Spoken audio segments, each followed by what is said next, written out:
play of the day, the interception? Yeah, it's honestly something that we had seen on tape. It's a common route around the league. But, I want to give a shout-out to Al Holcomb, the linebackers coach. He put it on tape a few times. We've worked that play. Our offense runs that play. And he basically told me, like, if I see it, go. And, I think they ended up jumping the back, got to like a 3-by-1 or a 2-by-2 snug set. And, that's one of the, like I said, it's one of their top quick game concepts. We're in a 3-deep zone and, just saw it and broke on it. So yeah, that's pretty much it. Do you think, Deion Walker had a big pressure on that play. Do Yeah. you think that might have, blocked to his vision, trying to find Yeah, you there? yeah, no, 100%. I couldn't really see the front, but when I came out to the sideline, I think that was the first thing that Ed told me. That Deion won quick and got a pressure and made him get the ball out quick. So it takes a full team effort. It's hard to win in this league every week. That's a good team, explosive offense. So to come out here on Thursday night on a short week and get it done, it feels good. Last week you guys were perfect on third down.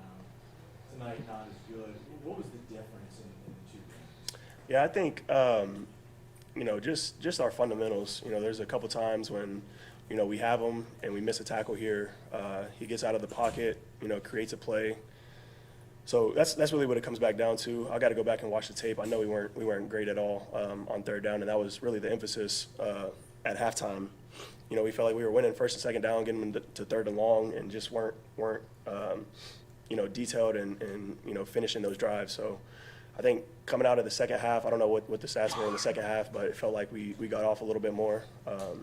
But yeah, that's something we'll go back and look at. Like you said, last week, we did really well, and this week it wasn't as good. So, it'll be good to go back and see, the things that we need to get corrected.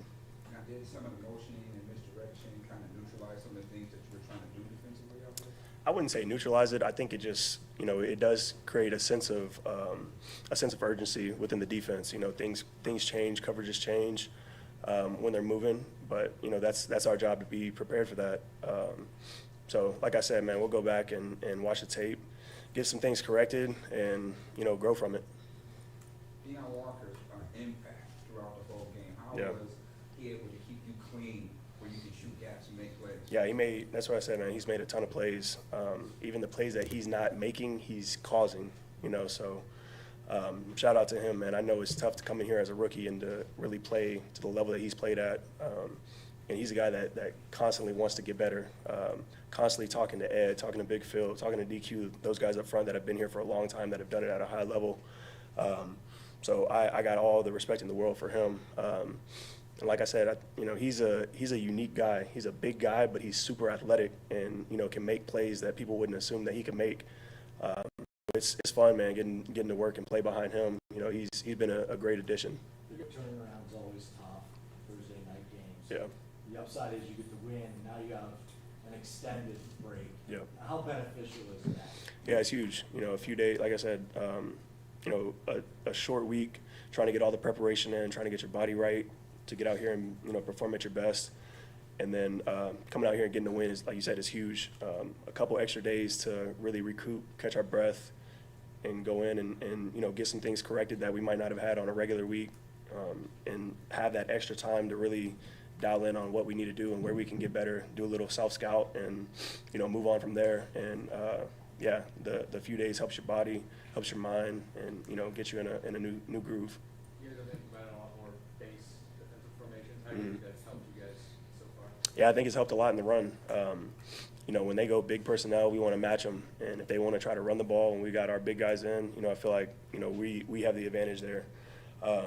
We know Terrell can do it. He's done it for a long time. But to have another big body come in and, be able to change some things up and, not be as predictable and not, just be in our same nickel package that we're in most of the time, I think it's been good for us. We've got a lot of guys in the linebacker room that can play good football. Terrell included. He's a semi-linebacker when it comes to that. But it's been fun.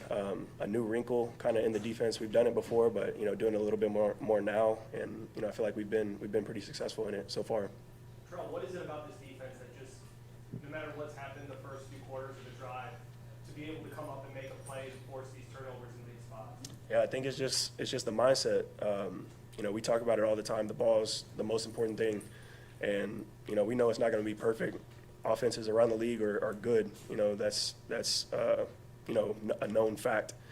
But, you know, for us, it comes down to taking the ball away and, you know, especially in the critical moments of the game. So, you know, that's something that we preach and something that we believe in and something that we've been, you know, pretty good at. And, you know, I think that's just the philosophy of who we are. No, Milano, so how instrumental was Shaq Thompson and Dorian Williams out here with you today? Yeah, it's huge.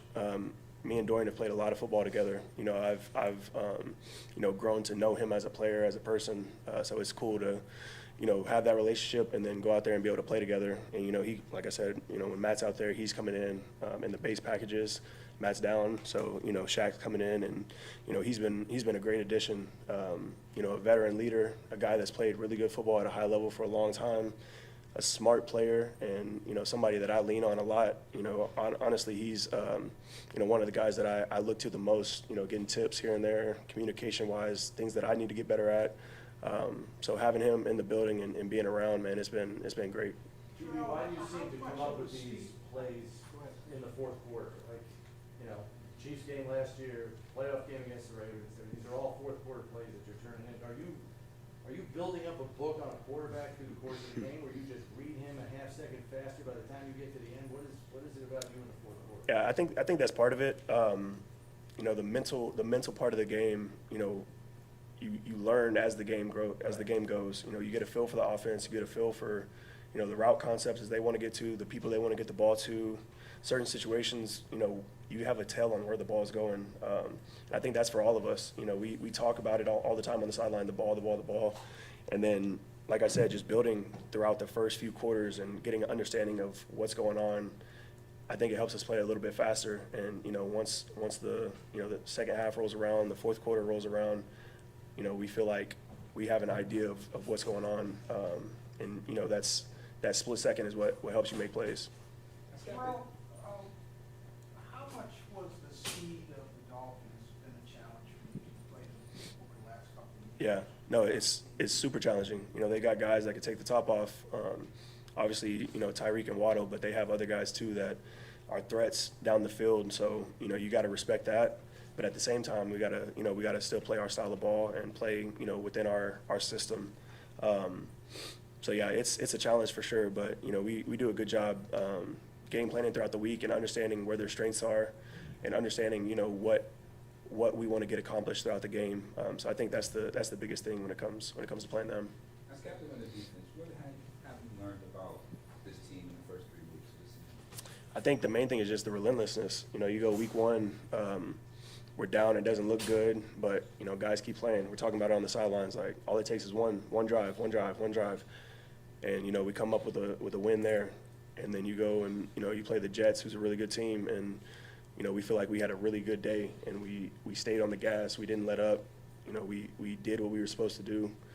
And then you come, you know, off a short week, play the Dolphins on Thursday night, you know, not a ton of time to prepare, not a ton of time to get your body right, but it doesn't matter at the end of the day. You know, we're going to come out here and you know, work and grind and do what we got to do to put ourselves in the best position. So I think, you know, that kind of sums up, you know, the identity of this team right now. We still got a long way to go, man. It's early in the season, but, you know, I love coming to work with these guys. You know, it's been a blessing. Thank you. Appreciate you guys.